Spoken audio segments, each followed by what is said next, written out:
Hi friends, आज मैं एक बहुत ही हॉट टॉपिक पे बताना चाहता हूँ आपको, क्रिप्टो करेंसी और in layman's language bitcoin which everybody reads in the newspaper in India. Cryptocurrency काफ़ी टाइम से इन वोग हैं, बट इंडिया में इसके बारे में बातचीत अब होने लगी है जब से क्रिप्टो करेंसी की speculative price has gone up crazy high. Prices is a subject matter of demand and supply. जब डिमांड ज़्यादा हो, सप्लाई कम हो तो प्राइस बढ़ जाएंगी, इसलिए मैं उस बारे में कुछ बताना नहीं चाहता। But I just want to tell you कि in Indian environment transactions of cryptocurrency is to be dealt with how, और वेदर इट्स अ बिटकॉइन और any other cryptocurrency you may be interested in. इसके currency exchange बने हुए हैं, कुछ currency exchange India में भी operate करते हैं, but ultimately it's exactly like numbered account of A Swiss bank. जिसके पास नंबर है, पैसा उसका है। अगर आपसे नंबर खो गया तो पैसा पड़ा रहेगा, कोई क्लेम नहीं कर पाएगा, बट कोई क्लेम नहीं कर पाएगा। आपके रिलेशंस या किसी को वो पैसा तब तक नहीं मिलेगा जब तक उनके पास वो नंबर नहीं है। इसी तरह से क्रिप्टो करेंसी एक वॉलेट में रहती है, उस वॉलेट का पासवर्ड ही उसका ओनर है। वो पासवर्ड अगर आपके पास है, एक्सेस आपके पास है तो ठीक है, अगर नहीं है तो वो जिसके पास रहेगी या फिर वो डूब जाएगी ना। इंडियन एनवायरनमेंट में हम लोग आज कोई भी एसेट इंडिया में इंडियन रुपए से खरीद सकते हैं और उस पर कोई लिमिट नहीं है। Cryptocurrency is not an Indian asset, it's a asset from overseas, which country, not country, but it is not an Indian. इसलिए आप जब क्रिप्टो करेंसी खरीदते हैं तो you are buying a foreign asset, और जब फॉरेन एसेट खरीदते हैं तो उस पर लिबरलाइज रेमिटेंस स्कीम LRS की लिमिट लगती है। करेंटली ये लिमिट $2.5 लाख की है, जिसकी वजह से हर व्यक्ति एक साल में $2.5 लाख तक के बिटकॉइन और क्रिप्टो करेंसी खरीद सकता है।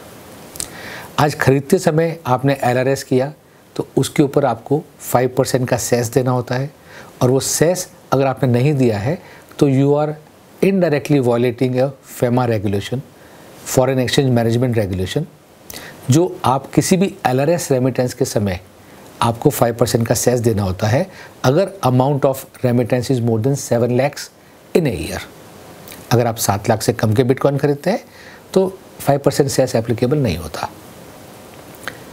इन एनी केस ये सेस के लिए आप अपने टैक्स कंसल्टेंट से पूछ सकते हैं, बट अगर आपने बिटकॉइन खरीदे हैं या क्रिप्टो करेंसी खरीदी है तो आपको अपनी इनकम टैक्स रिटर्न के अंदर भी फॉरेन एसेट के अंदर इसको डिक्लेयर करना चाहिए।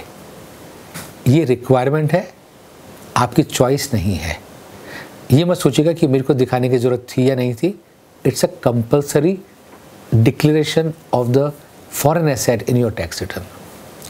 सिमिलरली आप कुछ समय के बाद प्राइस बढ़ने या घटने के बेस पर, आपकी फ़ंड रिक्वायरमेंट के बेस पर इसको बेचना चाहते हैं तो आप इसको बेच सकते हैं।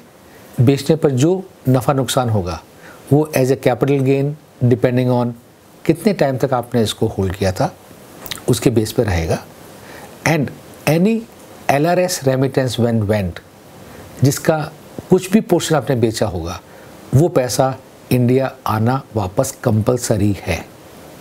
इसलिए अगर आपने पूरे बिटकॉइन नहीं भी बेचे हैं, क्रिप्टो करेंसी पूरी सेल नहीं की है, तो जितने भी पोर्शन की करेंसी आपने सेल की है, जो कलेक्शन उसके अगेंस्ट में आएगा वो कलेक्शन इंडिया रेमिटेंस होना ज़रूरी है।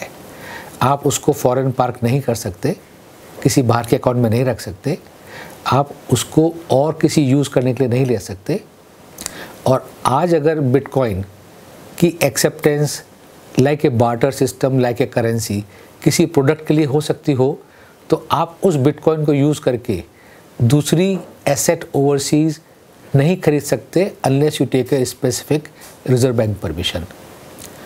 अगेन आई एम सेइंग, जब मैं ये बोल रहा हूँ in the month of October 2021, I am talking to you the regulations as are prevailing now. There are no hard and fast clarity in terms of any defined regulations, but this is based on the Foreign Exchange Management Act currently prevailing and the nature of transactions included for the purpose of buying or selling cryptocurrency. I am guiding this. मैं फिर आपको suggest करूंगा कि अगर आप कोई भी transaction crypto currency में करते हैं तो उस समय आप अपने कंसल्टेंट, जिसको भी आप बिलीव करते हैं, उससे आप ज़रूर बातचीत करें, उनको बताएं कि आप ये करना चाहते हैं। हाँ, आपको पासवर्ड शेयर करने की ज़रूरत नहीं है, क्योंकि वही आपकी ओनरशिप है। इस चीज़ का ज़रूर ध्यान रखिएगा कि वो पासवर्ड किसी वजह से आप किसी को नहीं दे पाए तो वो मनी पूरी लूज हो जाएगी। Hence somewhere it should be available to your legal heir और family person so that it remain an asset of the family. It's a complex situation and because of blockchain software, एक बार कोई चीज़ उसके अंदर किसी password में protect हो गई, वो कितनी भी कोशिश कोई कर ले, वो सॉफ्टवेयर बेस्ड पासवर्ड किसी और को नहीं मिलेगा, नॉर एनीबडी विल नो कि ये एग्जिस्ट करता है। Thank you. आपको फिर भी अपने कंसल्टेंट से बात करनी चाहिए अगर आपका इन सब में इंटरेस्ट है तो। थैंक्स।